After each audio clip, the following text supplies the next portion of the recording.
de clases que están enfocados hacia las eras bíblicas, empezando en esta mañana por la era patriarcal. Esa va a ser la clase el día de hoy, y son 2 clases por era, podríamos decirlo así. Entonces se empieza el día de hoy. Esta clase es casi de manera introductoria, como introducción, y el próximo domingo le toca la clase a nuestro hermano Esaú Villa, referente a lo mismo, referente a la era patriarcal. Dice, hermanos, el Señor Jesús en Marcos 12:30, hermanos, cuando le preguntan por el gran mandamiento, y él lo cita un pasaje que lo encontramos en Deuteronomio 6, y este gran mandamiento es: amarás al Señor tu Dios, dice, con todas tus fuerzas, con toda tu alma, con todo tu corazón y también con toda tu mente. El amar al Señor con toda nuestra mente, hermanos, es amar su palabra. Gracias. Es amar su palabra, es estudiar su palabra, hermanos. Entonces, de alguna manera, en eso se resume el amar a Dios con toda nuestra mente, hermanos. ¿Por qué es importante, hermanos, estudiar las eras bíblicas? ¿Por qué creen ustedes, hermanos, que sea importante estudiar las eras bíblicas? Recuerden que esto es una clase, hermanos.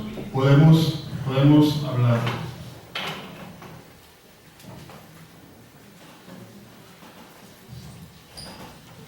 Hermano Cristian, ¿por qué cree usted que sea importante, hermanos, estudiar las eras bíblicas? Es importante entender muchas veces el contexto en el que están escritas las cosas, ¿verdad? No, todo tiene un porqué, todo tiene un para qué, todo tiene un dónde y un cuándo, ¿verdad? Un tiempo, especialmente de las eras bíblicas, un tiempo, ¿verdad? Y nada tiene que, bueno, no es que nada tenga que ver, sino que es muy diferente las cosas, cómo se vivía durante el Nuevo Testamento o cuando se escribió el Nuevo Testamento a cuando fue escrito el Antiguo Testamento, ¿verdad? Muy diferente la cultura, muy diferente la forma de pensar y muy diferente el propósito que Dios tenía para su pueblo también. Muy bien. ¿Qué es lo que dice 2 Timoteo 3:16, hermanos? Es una cita muy conocida. ¿Alguien lo alcanza a leer, hermanos? Toda la escritura es inspirada por Dios y útil para enseñar, para redarguir, para corregir, para instruir en justicia. El 17, hermanos, también. A fin de que el hombre de Dios sea perfecto, enteramente preparado para toda buena obra. Ok, esto es lo que está escribiendo Pablo a Timoteo. Dice que toda la escritura es inspirada por Dios. Al referirse a toda, hermano Carlos, ¿se estará refiriendo solamente al Nuevo Testamento? Al Antiguo y al Nuevo.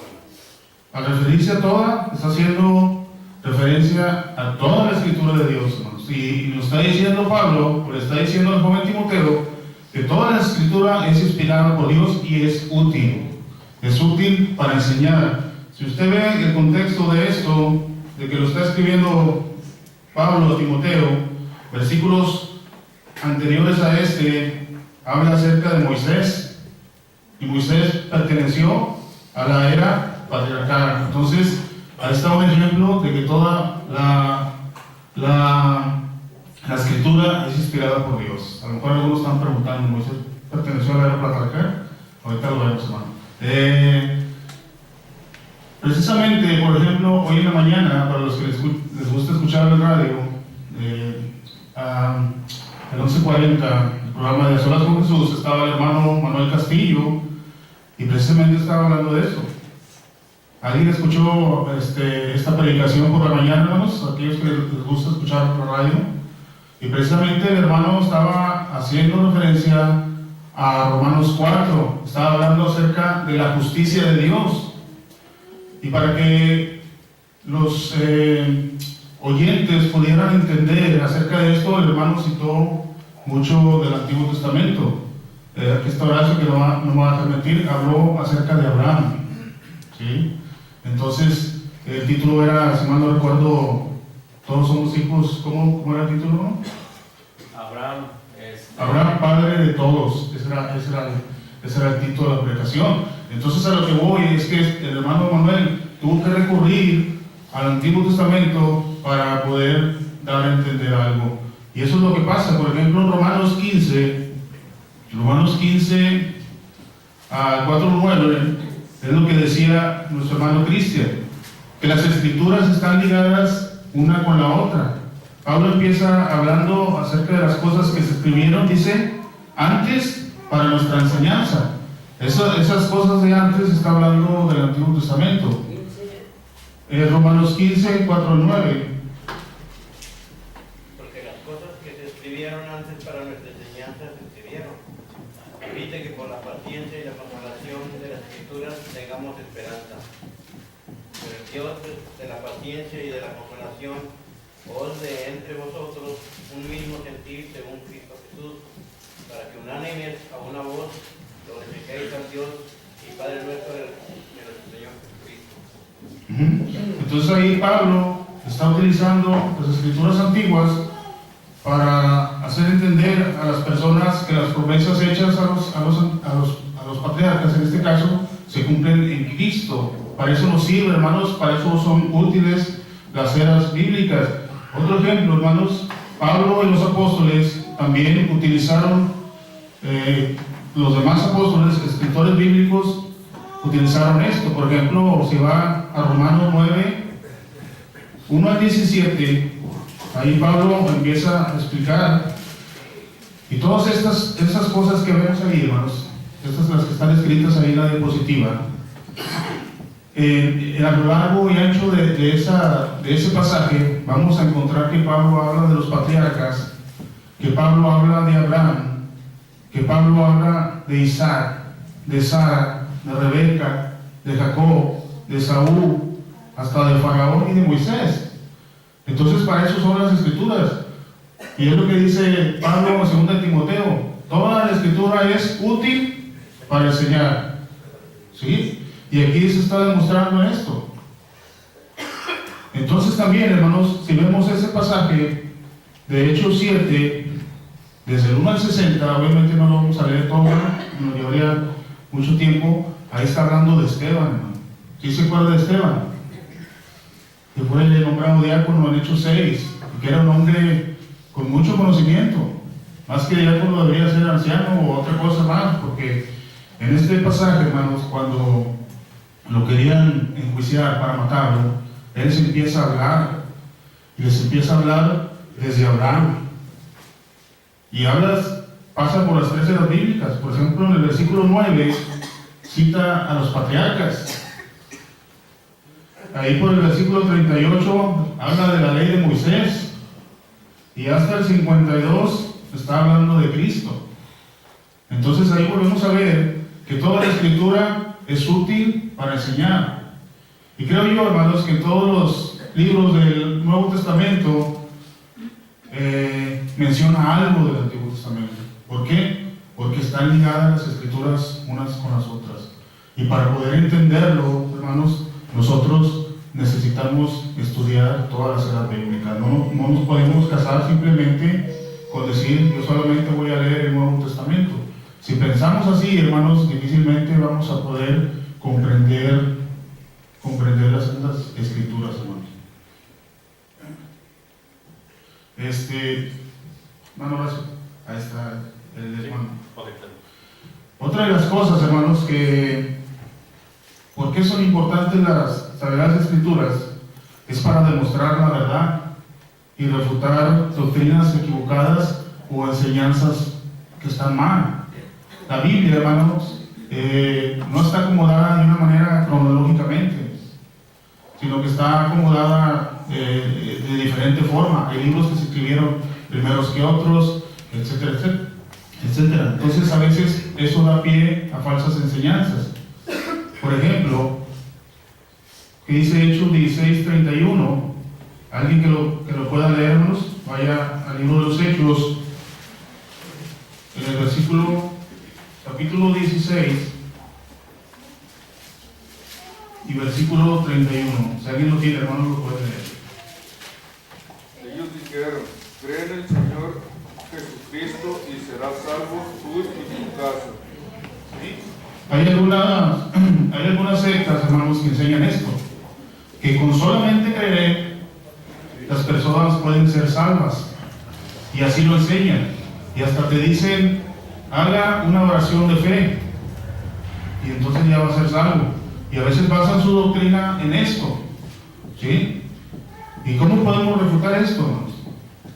Bueno, esta cita es muy sencilla de refutar, porque si usted sigue la lectura, ahí está hablando acerca de carcelero de Filipos, familia. Si seguimos la lectura, vamos a ver que Pablo les explicó el Evangelio, les predicó el Evangelio y enseguida los bautizó, ¿verdad? Eso es la respuesta a esta cita para aquellas personas que dicen que solamente con creer pueden ser salvas. Usted cree, haga una oración y ya es salvo, ¿sí? Eso es una falsa enseñanza. Pero luego ellos, hermanos, citan Lucas 23:41. Ahora vaya a Lucas, le dicen: ok, esta está bien, pero fíjate lo que dice Lucas 16:31. Lucas, 23, Lucas 23, 41 al 43. Nosotros a la verdad justamente padecemos porque recibimos lo que merecieron nuestros hechos. Mas ningún mal hizo. Y dijo Jesús: acuérdate de mí cuando vengas de tu reino. Entonces Jesús le dijo: de cierto te digo que hoy estarás conmigo en el paraíso. Ajá, ¿qué está pasando ahí, hermanos? ¿Qué está pasando ahí, Carlos? ¿Quiénes son estas dos personas que están al lado del Señor Jesús? Uno están en contra de, y el otro está a favor de que ellos merecen ese castigo. Ajá. Pero esto no hizo nada. Ahí está hablando de los ladrones que fueron crucificados con Cristo. Y uno le reclamaba y el otro le dice: va, cree en el Señor Jesucristo realmente. Y el Señor le dice: desde hoy te digo que estarás conmigo en el paraíso. Y eso es lo que dicen las personas. Dice: este ladrón que estaba en la cruz no necesitó bautizarse, no necesitó el bautismo para ser salvo, sino que se fue directo al paraíso. Y sí, es verdad lo que están diciendo. Pero ¿por qué obedece todo esto, hermanos? Si no supiéramos las eras bíblicas, no supiéramos los tiempos, las dispensaciones, difícilmente podríamos contestar a esto. Dice, por ejemplo, Gálatas, hablando de nuestro Señor Jesucristo, Gálatas 4:4, dice: pero cuando vino el cumplimiento del tiempo, ¿sí? Note esto, el cumplimiento del tiempo. Dios envió a su Hijo, nacido de mujer y nacido, ¿qué? Bajo la ley, para que redimiese a los que estaban bajo la ley, a fin de que recibiésemos la adopción de hijos. Entonces, Cristo vivió bajo la ley, hermanos, o vivió bajo la gracia. Bajo la ley, ¿verdad? Está diciendo Gálatas. Y luego dice el mismo Jesucristo en Marcos 5:17: no penséis que he venido para abogar ley, es decir, no vine para quitar la ley, sino vine para cumplirla. Y se cumple en la cruz, lo dice Colosenses 2:14, anulando el acta de los decretos que había en contra de nosotros, que nos era contraria, y clavándolo en medio, y quitándola del medio y clavándola en la cruz. Ahí termina la ley antigua.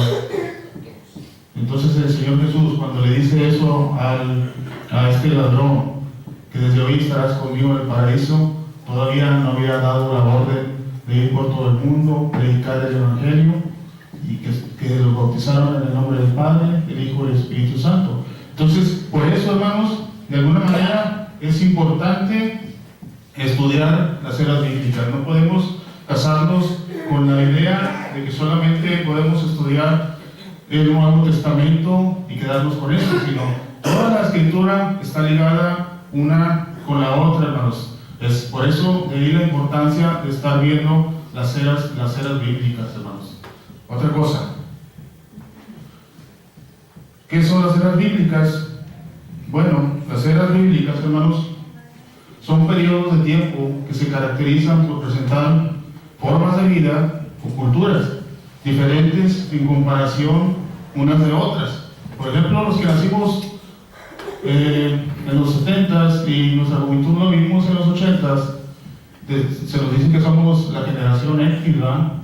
Porque vivimos los cambios tecnológicos de la televisión analógica a la televisión digital, de los teléfonos y todos vivimos en esa época de transición. Entonces a esa generación le llaman la generación X. Y así, ¿verdad?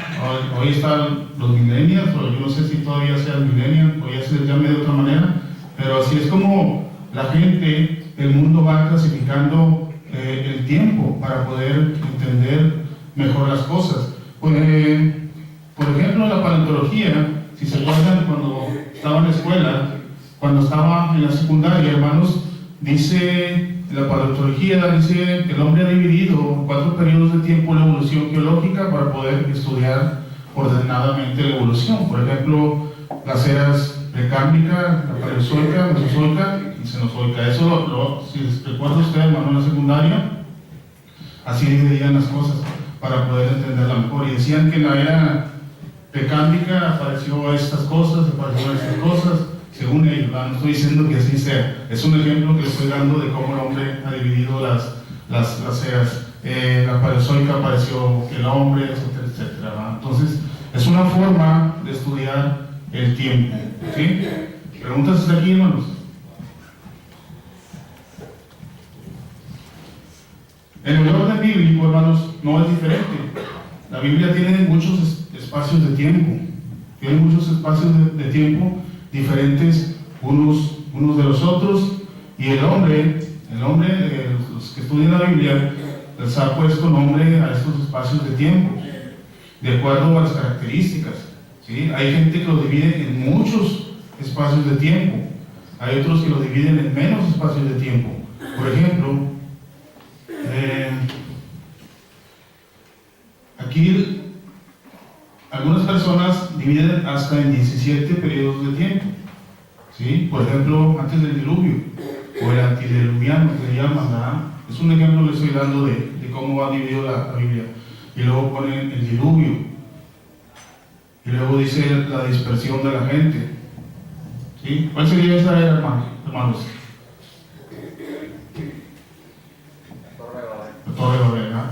Y después ellos ponen los patriarcas hasta en ese lugar, porque muchos ponen a los patriarcas desde Abraham hacia adelante ponen los patriarcas, y creo yo que no es así, porque antes de Abraham han existido algunos otros patriarcas, y luego un periodo de esclavitud, errantes por el desierto, la invasión y conquista, los jueces, el reino unido, el reino dividido, etcétera, etcétera, etcétera, ¿sí? Esos son periodos de tiempo, hermanos, que el hombre ha dividido para poder estudiar la Biblia.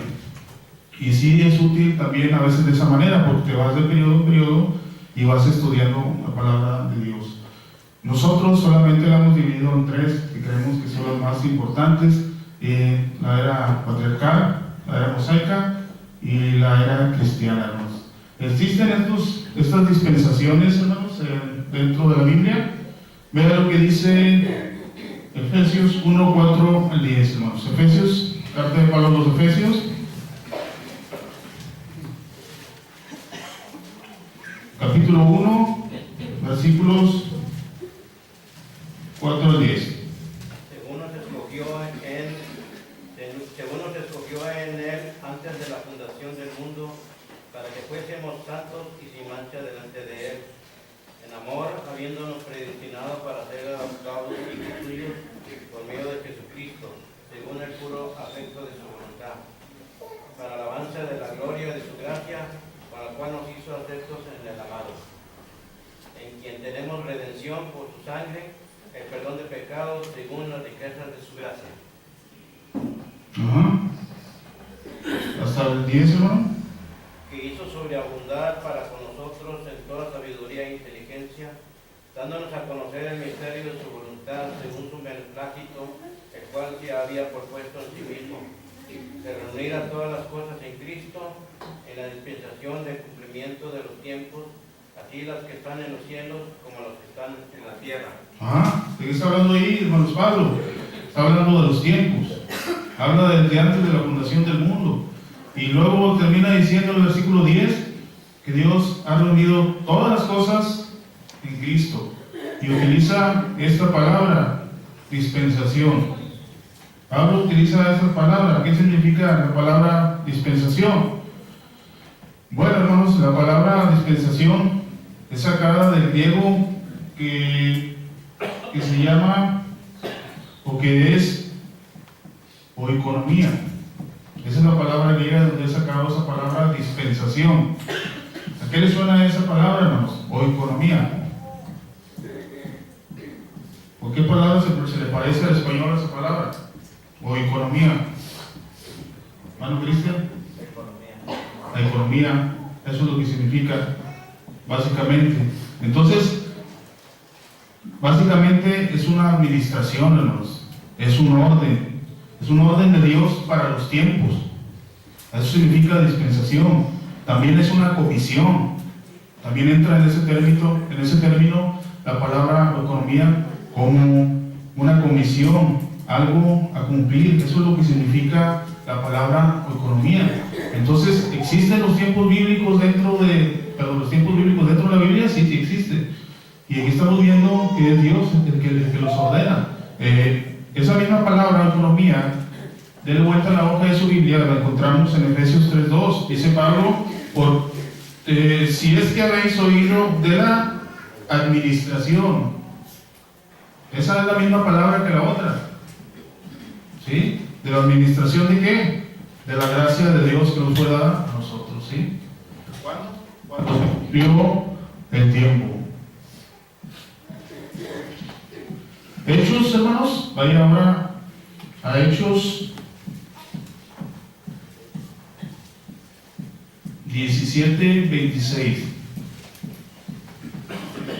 Hechos 17:26, hermanos. Aquí encontramos a Pablo en Atenas. Y vean lo que dice en cuanto a esto. Hechos 17:26, hermanos. ¿Alguien lo tiene? Lo puede leer. Y de una sangre ha hecho todo el linaje de los hombres, para que habiten sobre toda la faz de la tierra, y les verificado el orden de los tiempos y los límites de su habitación. Si notan lo que está utilizando el apóstol Pablo para predicarle a los atenienses, les está hablando de Dios y les está diciendo que de una sangre ha hecho todo el linaje de los hombres. Y también les dice para que habiten sobre la tierra, sobre la faz de la tierra, y luego note lo que dice, y les ha prefijado el orden de los tiempos. Les ha prefijado el orden de los tiempos y los límites de su habitación. Todos los tiempos, hermanos, son perfectos, puestos por nuestro Dios. ¿Sí? Entonces, eso es lo que debemos de entender.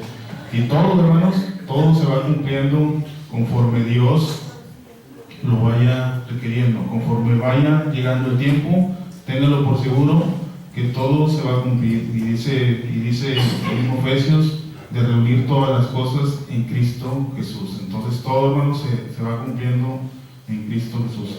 Entonces, esto es la importancia, hermanas, de estudiar las eras bíblicas, porque ya vimos que son necesarias para poder entender las Escrituras, porque simple y sencillamente están ligadas unas con las otras. Son importantes para refutar falsas doctrinas. Recuerden lo que leímos: toda la Escritura es inspirada por Dios y útil para enseñar y para redarguir, para corregir. Entonces, para eso necesitamos estudiar. Citaban los Marcos también lo que dice el Señor Jesucristo: amarás a tu Dios con toda tu mente. El amar a Dios con toda tu mente, hermanos, es aprender de su palabra, es llenarnos, empaparnos de la palabra de nuestro Dios. Esa es la importancia, hermanos, de estudiar las eras bíblicas.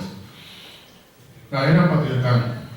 ¿Qué es un patriarca, hermanos? Un patriota no, los patriotas van a jugar a las 5. ¿Qué es un patriarca, hermanos? No se amontonen. ¿Es un padre de familia? Muy bien. un sacerdote, en esta ocasión sí, hermano. Es un líder. Es un líder, exactamente. Todas esas definiciones están correctas, inclusive la del sacerdote en esta era. Estamos hablando de la era patriarcal, no vaya a confundirse. ¿Qué más, hermanos? Es un patriarca. Es el que tiene autoridad sobre un grupo de familias, de personas. Exactamente. A veces no solamente sobre los hijos, sino sobre una tribu completa, todos los que nacen en su casa, porque antes tenían esclavos, hermanos. ¿Sí?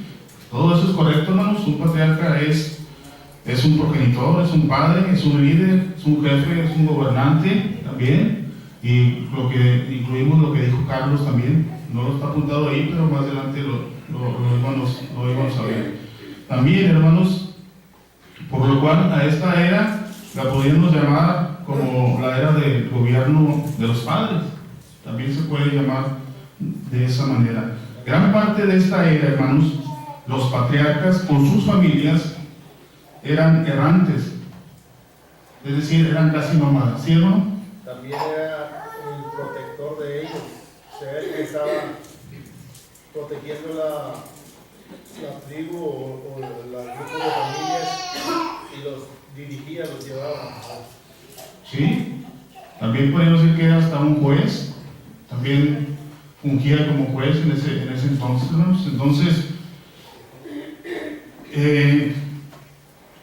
gran parte de esta era, hermanos, los patriarcas con sus familias eran errantes, eran casi nómadas. ¿Sí? ¿Recuerdan qué le dijo Dios a Abraham? Mauricio, ¿qué le dijo a Dios a Abraham cuando habló? Que saliera de su tierra. Saliera de su tierra, de su parentela, ¿va? Entonces él sale, dice que sin saber a dónde iba, él salió, él obedeció a Dios y salió de la tierra donde vivía, que era, ¿cómo se llamaba la tierra donde vivía, hermanos? Empieza con U y acaba con R, ¿no?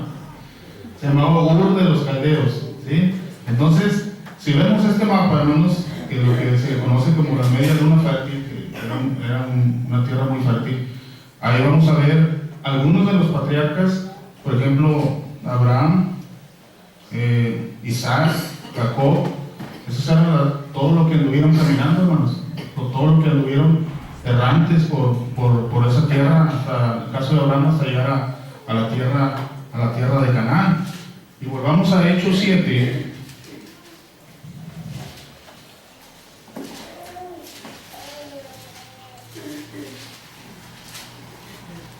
Volvamos a Hechos 7, en el caso de Esteban. Y Esteban, hermanos, empieza hablando de esta situación. Empieza hablando de cómo ellos eran errantes. Si se fijan en los versículos desde el 1 al 4, dice: el sumo sacerdote dijo entonces esto así. Y él dijo que Esteban dice: varones, hermanos y padres, oíd el Dios de la gloria apareció a nuestro padre Abraham estando en Mesopotamia antes de que morase en Aram. Y le dijo: sal de tu tierra y tu parentela. Y si vemos ahí el mapa, ahí está donde empieza el viaje de Abraham, en Ur de los Caldeos. Y esto lo está explicando Esteban. Dice: y ve a la tierra que yo te mostraré. Y entonces salió de la tierra de los Caldeos y habitó en Aram. Y de ahí, muerto su padre, le trasladó hasta esta tierra, la cual vosotros habitáis ahora. Sí, Esteban empieza narrando eso, que Abraham fue errante por toda esa tierra, ¿verdad? Y ese es el mapa. Si se dan cuenta, es una gran extensión de tierra la que ellos caminaron. Entonces, una de las características de esta era, hermanos, es que eran errantes.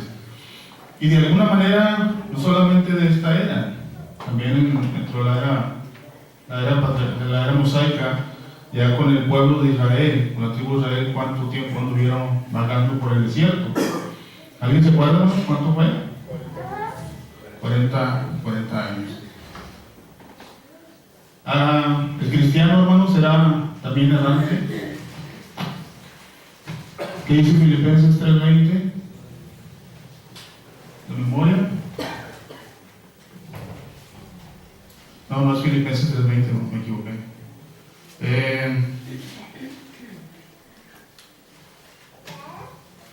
Vaya a la carta de Pablo a los Filipenses.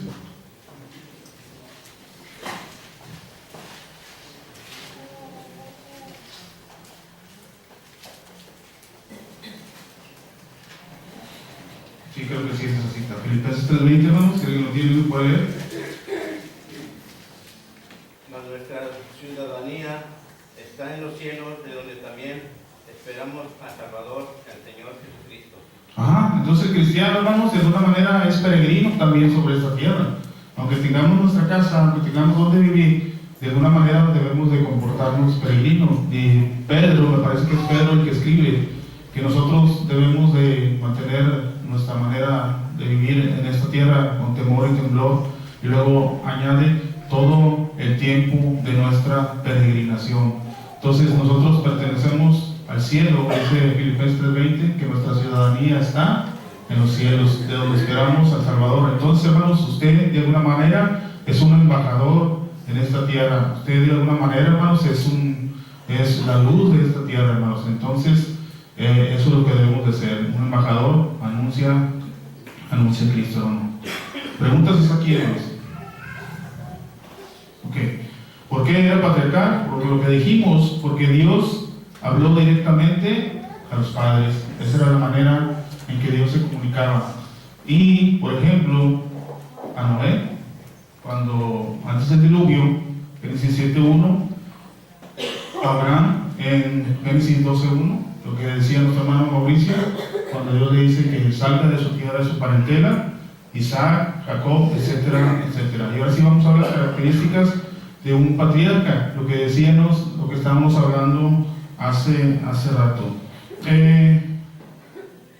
Era un jefe de familia y de una tribu. En Génesis 14:14, cuando Lot es capturado, Abraham dice que prepara un ejército, no solamente con su familia, sino con todos sus criados, y dice que eran como 300. Entonces Abraham era jefe de toda esa tribu.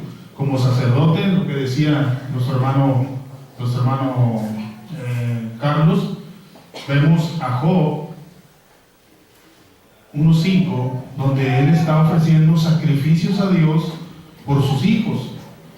Dice, no sea que haya pecado, y entonces él estaba fungiendo de alguna manera como sacerdote. Y lo que hablábamos hace un momento del libro de Job, algunos están preguntando en sus cabezas, Job está antes de Salmos, ¿verdad?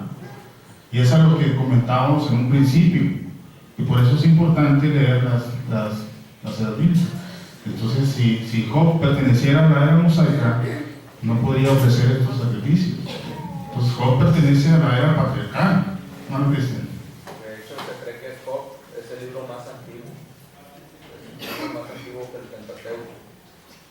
Entonces, quiere decir que se escribió antes que Moisés, ¿verdad? Por así decirlo. Job es un libro muy antiguo, como dice nuestro hermano. Nomás que está citado ahí entre los libros de poesía, podríamos llamar, por la forma en que está escrito. Pero si le ponemos atención, este libro pertenece a la era patriarcal. Y por algunos eruditos, algunos escritores sitúan a Job al mismo tiempo que Abraham. Y algunos todavía los sitian más atrás de Abraham.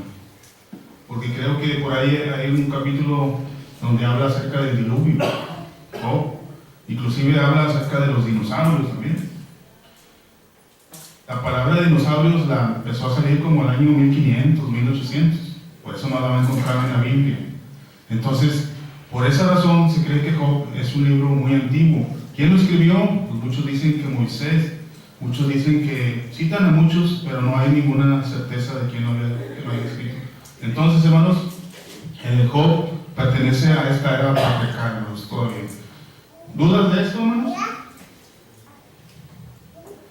Entonces, la Biblia no está a veces acomodada cronológicamente hablando, porque no es un libro que sea así, no es un libro biográfico tampoco, sí tiene datos y todo eso, pero no está acomodado. Entonces, por eso, la importancia de hablar de esto. También, como juez, por su edad, por la sabiduría, eso es lo que era un patriarca también, hermanos, y como profeta también. En Génesis 49, 1 al 27, me parece que vemos a Jacob profetizando acerca de sus hijos. Entonces, él está diciendo qué es lo que le va a acontecer. Entonces, un patriarca, hermanos, también entraba a ser profeta, ¿sí? Todo esto era un patriarca, hermanos. Todo eso abarcaban patriarca, y todo eso era durante la dispensación o el tiempo de los patriarcas. Patriarcas más mencionados dentro de la Biblia, ¿no? Obviamente Abraham, que recibe la promesa de que en él serán benditas todas las familias de la tierra. De esto habla Gálatas, de esto hablan muchos libros del Nuevo Testamento. Entonces, Abraham, Isaac, su hijo, Dios le reitera la promesa hecha a Abraham a Isaac, su hijo. También Jacob que suplantó a Esaú recibiendo la bendición patriarcal, ¿verdad? Y los 12 hijos de Jacob, ¿sí? Los 12 de donde salían las 12 tribus de Israel. Eso lo vamos a ver, lo podemos ver, todos los hijos de Jacob en Génesis 35, 22 al 26, ¿sí? Jacob tuvo 4 esposas, 2 eran hermanas y 2 eran esclavas. Ahí tienen el nombre de las esposas, Lea y Raquel, y de las esclavas Silpa y Bilha. De ahí salieron todos los hijos de Jacob, que después vino a ser Israel, ¿verdad? Además de estos patriarcas, también lo que decíamos, está Noé, está Job, de los patriarcas más mencionados dentro de la escritura en esta dispensación. Duración de esta era, hermanos, de la era patriarcal. Decíamos, algunos empiezan a citar desde Abraham hacia adelante, pero realmente empieza en Génesis con la creación del hombre. Pregunta, ¿habló Dios a Adán? ¿Le dio mandamientos Dios a Adán? Sí, ¿verdad? Entonces la era patriarcal empieza desde la creación del hombre y termina en Éxodo 20. ¿Por qué en Éxodo 20, hermanos? ¿Por qué en Éxodo 20? Ahí es cuando recibe Moisés los 10 mandamientos. Entonces, pregunta, ¿sería Moisés patriarca también? No se montone. ¿Sería Moisés patriarca también? ¿Alcanzaría a hacer eso? ¿Uno sí? ¿Quién dijo no? Hermano Cristian. Sí, no, porque es el tiempo de la transición de una era a otra. Es como Cristo, cuando lo que veíamos, es como Cristo. Él es el mediador. Entonces, es el que está en medio. De alguna manera, sí, ¿no? Como dice Cristo. Entonces, por ahí puede ser, ¿verdad? Entonces, cuando empieza a escribir el Nuevo Testamento, también en el caso de Cristo, ¿verdad? Él dio muchos mandamientos antes de que se sellara, por decirlo de una manera, el nuevo pacto. De hecho, ahorita que dice transición y que habla de Cristo y con Moisés, anteriormente, años atrás, se tenía mucho problema con esa palabra, transición. Transición, en sí. la iglesia de Cristo se tenía problemas con esa palabra. Muchos pensaban que no era así, pero la realidad es que sí. De hecho, Moisés es precisamente eso, marca un periodo de transición de cómo va a pasar de la era patriarcal a una ley ya escrita. Y Cristo, exactamente, los 4 evangelios marcan un periodo de transición de cómo va a ser de la era judía o de la ley a cómo va a ser el periodo de gracia o cómo Dios ahora va a ofrecer la salvación. Y realmente son lo que marcan, realmente marcan eso, un periodo de transición. Entonces, Moisés vivió durante la era patriarcal, pero fue el mediador ahora en la ley de Moisés. Cristo también vivió bajo la ley, pero vino a ser el mediador y vino a dar la gracia y la salvación a los hombres. Entonces sí y no. Sí, no, esa es la respuesta más correcta. Y hay mucha confusión en cuanto a eso, y luego le revolvemos que cuando empezó el Nuevo Testamento, y que si en Hechos, que si en Mateo, etcétera, etcétera, ¿verdad? Pero esa es otra clase, hermanos, esa es otra clase. Estamos hablando de las eras bíblicas. Entonces, por eso es importante, hermanos, que nos empapemos de las escrituras de nuestro Dios, hermanos. Otra cosa, ¿qué encontramos en esta era o en esta dispensación? Entonces, está claro lo de la duración de la era patriarcal, ¿no? ¿Sí? Está claro, más o menos, de un periodo entre 1000 y 1500 años duró esta era, hermanos. No me gusta hablar de los años porque, menos en esta era, porque son muy inciertos, uno unos dicen 1000, otros dicen 1500, otros 2000, etcétera, etcétera. Pero por eso le pongo alrededor de entre 1000 y 1500 años. Es muy incierto eso, hermanos, pero mejor quédese con que empieza en Génesis, con la creación del hombre, hasta Éxodo 20, con el recibimiento de los mandamientos de nuestro Dios.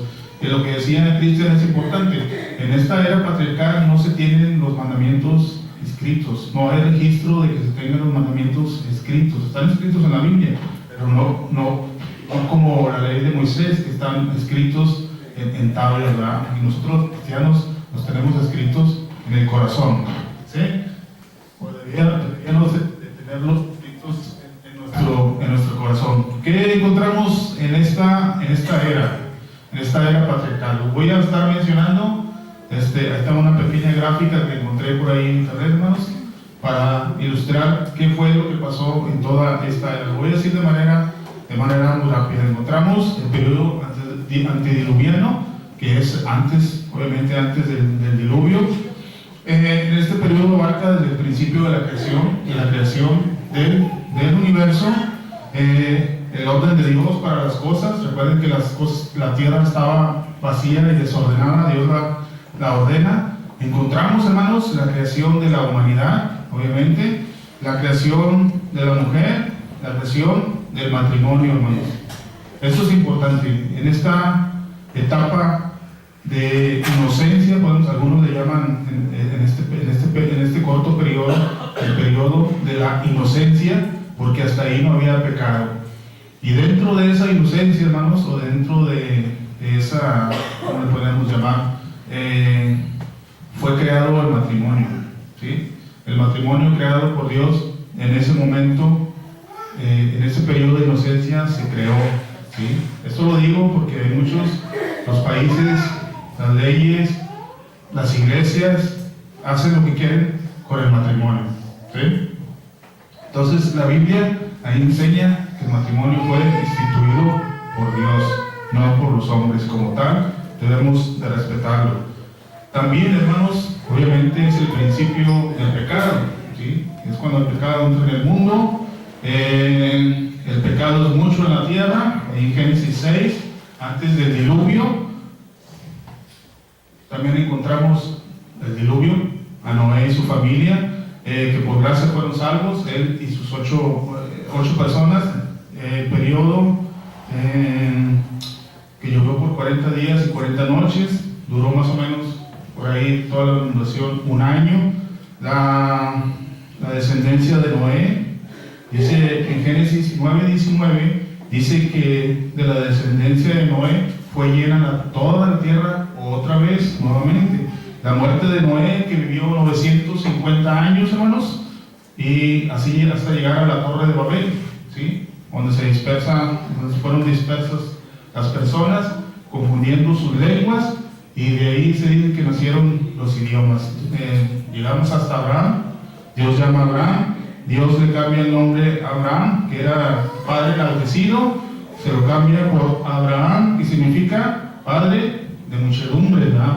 Por la promesa que él le había hecho. También encontramos la destrucción en Génesis 19 de Sodoma y Gomorra. ¿Se acuerdan de esas dos ciudades? ¿Cuál era el pecado de ellos, hermanos? Sodoma y Gomorra. ¿No les suena? El pecado era la sodomía, era el homosexualismo que llevamos hoy en día. Dice ahí por el versículo 1:4 que la ciudad estaba entregada totalmente a eso. Dice que desde el menor hasta el más viejo practicaban eso. Imagínense, la sodomía. Génesis 21, nacimiento de Isaac, la promesa, y así muchas cosas vamos encontrando hasta llegar, obviamente, con José, la esclavitud del pueblo judío en Egipto por 40 años, la salida de Egipto hasta llegar a Éxodo 20, que es donde termina esta era patriarcal, ¿sí? Todo eso, hermanos, les vuelvo a repetir, esta clase es solamente introductoria, porque estamos viendo puras cosas de manera general, ¿sí? Y aparte el tiempo no nos va a dar para más. Si quiere más información, dígame a mí o apunte las citas, hermanos, para que usted lo estudie en su casa, ¿sí? Todo esto, hermanos, concierne a esta era, a la era patriarcal. Dios, hermanos, como decíamos, reúne todas las cosas en Cristo, y eso lo vemos en Efesios 1, 9 al 11. Si vemos este pasaje, hermanos, vaya a Efesios, ya para terminar, Efesios capítulo 1, versículos 9 al 11, le voy a dar lectura, hermanos. Dice: dándonos a conocer el misterio de su voluntad según su beneplácito, en el cual se había propuesto en sí mismo, dice, de reunir todas las cosas en Cristo Jesús. Dice, a fin de que seamos para el avance de su gloria, nosotros los que primeramente esperamos en Cristo Jesús. Ahí encontramos, hermanos, hablando del cumplimiento de los tiempos, en esta lectura encontramos dos palabras. Encontramos en, cuando se refiere a Cristo, y eso, hermanos, significa una preposición primaria, denotando una posición fija. También dice un lugar y tiempo, un estado, por implicación, un instrumento o un medio. Esa palabra es bien interesante, hermanos. Cuando lo encontramos muchas veces cuando Pablo habla en Cristo Jesús, en Cristo Jesús. Cuando está diciendo eso, está hablando de la posición que tiene el Señor Jesús en todo esto. Está hablando del tiempo y el estado. Y por último, está hablando de un medio. Todas las cosas, hermanos, como dice Pablo, se reúnen, son cumplidas en Cristo Jesús. También encontramos el propósito. Propósito, esa es la palabra griega para eso, que significa un designio, significa un diseño, significa la intención de Dios de cumplir las cosas en Cristo Jesús, hermanos. Hasta ahí la gracia, hermanos. Nada más recordemos eso, que todo, hermanos, se cumple en nuestro Señor Jesucristo. ¿Cuándo se va a acabar la era cristiana? ¿Cuándo se va a acabar? No. ¿O qué señal va a haber cuando se acabe el juicio? El tiempo no lo sabemos. Esta mala pregunta. Cuando Cristo venga, dice Hebreos 12:1, puesto los ojos, 12:2, puesto los ojos en Cristo Jesús, que es el autor y consumador de la fe. Entonces la era cristiana, hermanos, termina con la venida de nuestro Señor Jesucristo. ¿Se fijan? Todas las cosas se cumplen en Cristo Jesús. ¿Quiere usted saber más de la segunda venida de Cristo? Los miércoles el hermano Horacio está hablando de la segunda venida de Cristo. Ese es el tema de los miércoles, hermanos, para que lo tome en cuenta. ¿Preguntas, hermanos, hasta aquí?